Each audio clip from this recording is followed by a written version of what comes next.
Hey, what's going on, everybody? Justin here, and in this video, I want to go over the 10 books that I was able to pick up in the month of August. And actually, I think all the books I bought in August were just two Better World Books orders that I've done. Really enjoy their website, and I always, like 99% of the time, I just get used books anyway. So you can get really good prices on everything. I'm just like kind of like, it's almost like browsing used bookshop. Not quite the same, but you know how it is.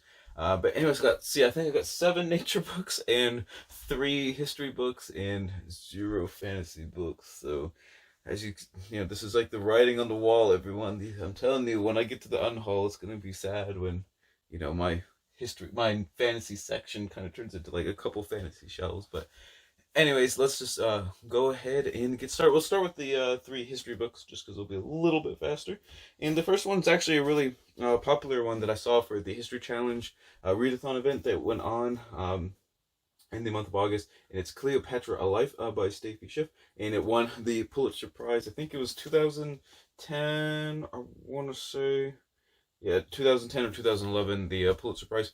And yeah, just a bunch of people were reading this book and raving about it. And I'm like, it's an ancient history book that I basically got to pick up. And, everyone pretty much knows kind of at least the vague idea of Cleopatra and sort of her liaison with, Julius Caesar, sort of, and also her love affair with Mark Antony and that whole like tragedy and stuff, which was Shakespeare's thing. Is kind of vaguely based on real events and whatnot. So I thought it'd be kind of a cool idea to pick up Cleopatra. Always in the mood for ancient. I guess this would technically, even though it's like ancient Egypt, it's really like the very, very. She's the last ruler of Ptolemaic Egypt, which by that point is just like kind of a Roman province. Anyways, but there is Cleopatra.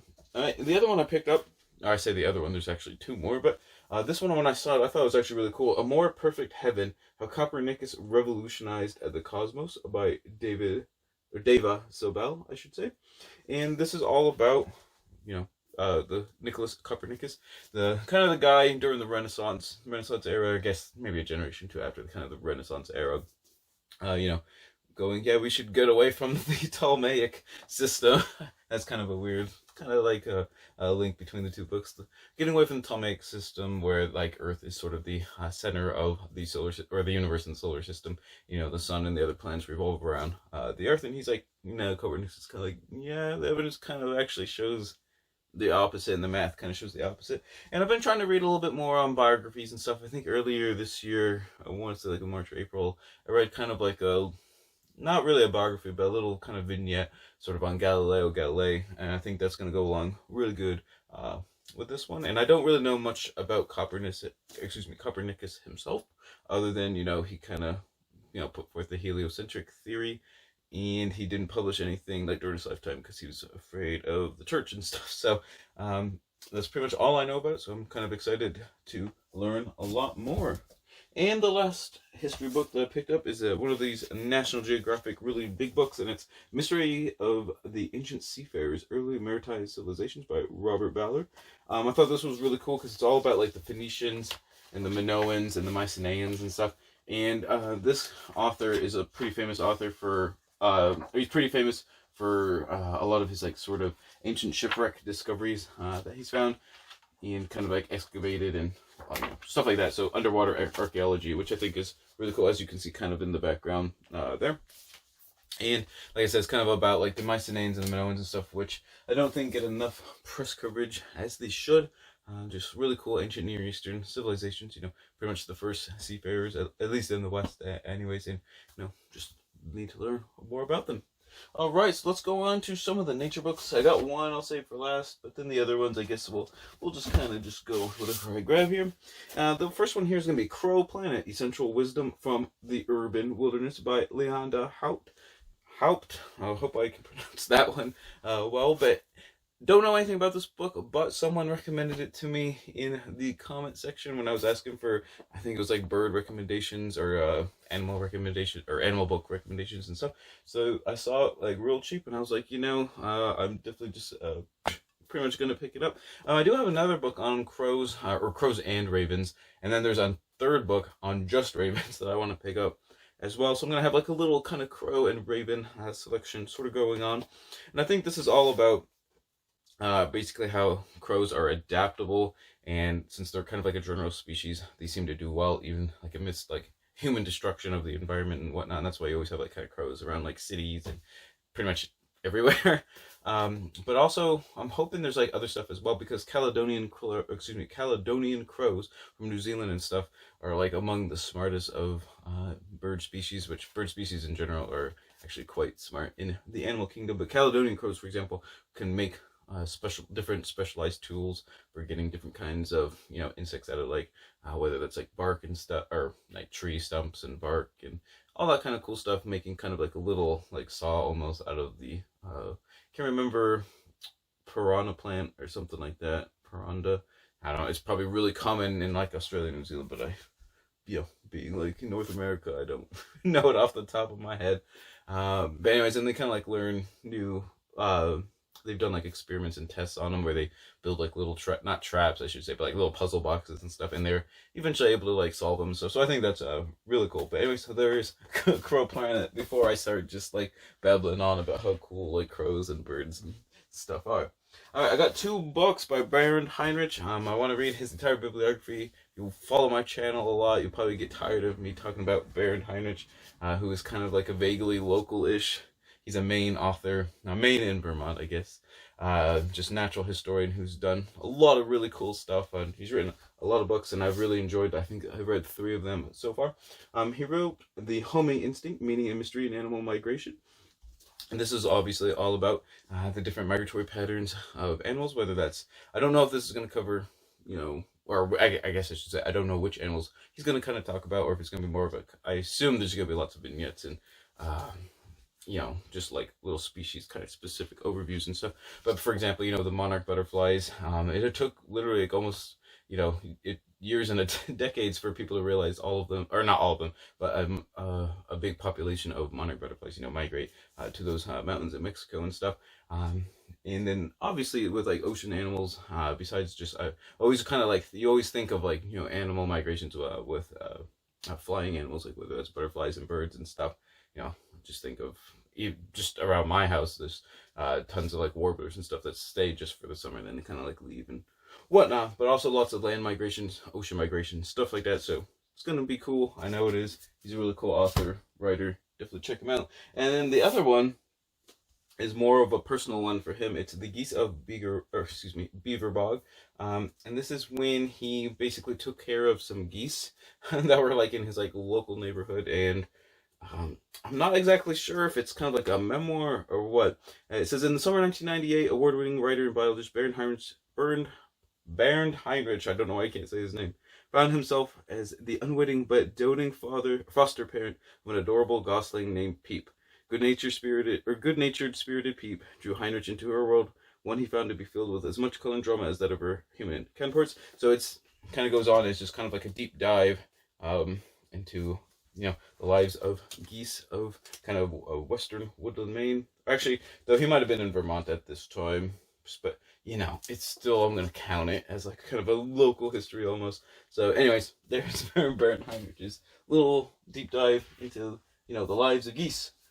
All right, next up is another book that was recommended to me, and it's The World Without Us by Alan Wiseman. And I've seen this one quite a few times actually in different locations and on the Ethernet.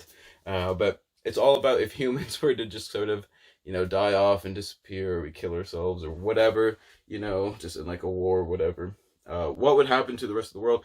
And it's kind of scary, just how much of our infrastructure and some stuff, how fast it would disappear, but then also on the flip side, how long it would take a lot of our stuff just to sort of eventually deteriorate or decompose. And in the case of, a lot of stuff like nuclear radiation, and plastics and stuff, it's going to be the tens and hundreds of thousands of years for it to sort of go back to a kind of a natural inert state and whatnot. But anyways, I thought it'd be a really cool book, and it's like I said, it's been highly recommended in a lot of places, so definitely picked that one up. Let's see, we got 3 more. When I saw this one, I don't know, I think my son cut that, as you can see, he thought it was going to be fun to take some scissors to cut that a little bit when I wasn't looking, but it's Jacquescousteau and Susan Schiefelbein, The Human, the Orchid, and the Octopus, Exploring and Conserving Our Natural World. I have no idea what this book is about, but it's by Jacquescousteau, and apparently he wrote it towards the end of his life. in the 90s, I believe, and it was published in like France or in French, and it's only just been recently translated into English. I want to say it was 2000, yeah, 2007. But I'd never seen it, never heard of it, so I was like, it's by Jacquescousteau, and I've never actually read anything by Jacquescousteau, so I was like, I'm just gonna pick it up and find out what it's all about, and I'm literally purposely not even reading like the synopsis or anything like that. All I know is the title and that it wasn't published in English till like half a generation after he wrote it or something like that.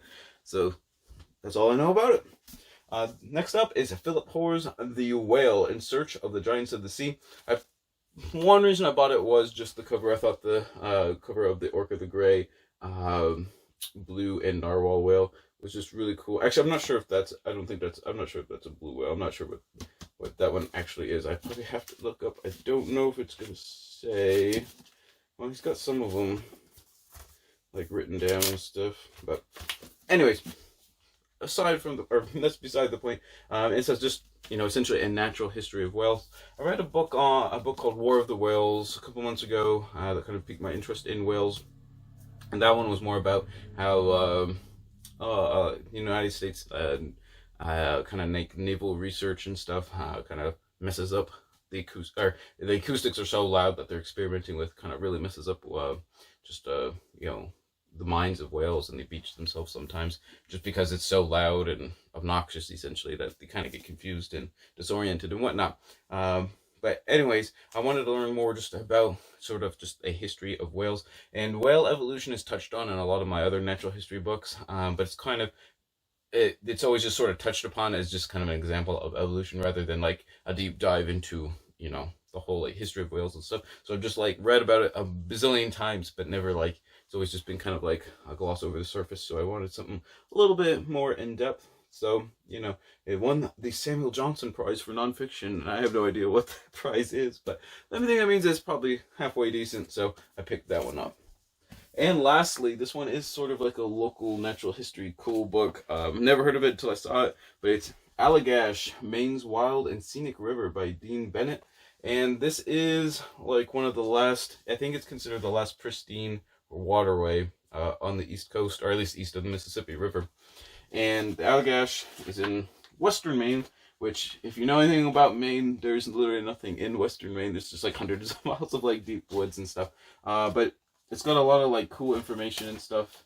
And I don't know, it's just like one of those like kind of like coffee table cool photo books. But I thought it was really interesting just because it's on a, I've been canoeing a lot this year, and I've done a couple vlogs, and I'd never post them because they come out just absolutely terrible. But if you follow my Instagram, and not quite so subliminal plug for my Instagram, if you see my Instagram or my Instagram stories and stuff, whenever I'm like out on the lakes or the rivers and stuff, I usually post a bunch of cool stuff. But anyways, I have a really good time, and next year I do want to do sort of like a solo canoe on the Allagash, maybe for like a weekend or a couple days or something like that, and just see what it's all about.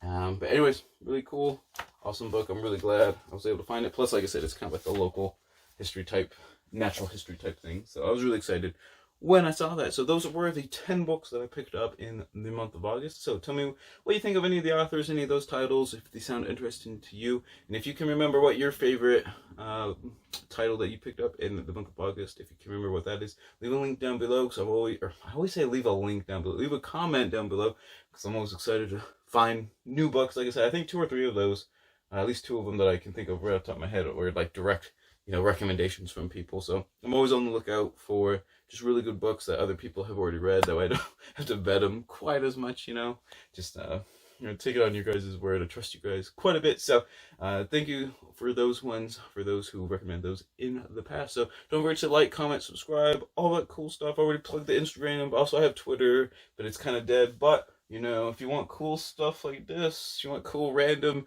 Norse things or John Muir things or philosophy quotes on wood for whatever reason, don't forget to check out my Etsy shop. It's been doing pretty good lately, so definitely encourage you guys to go ahead and head over there as well. So thank you all for watching, and whatever you're reading in the month of, I guess by the time this is published, I think it's going to be like the last day of September, but whatever you're reading in the month of September or October, always remember, read victoriously.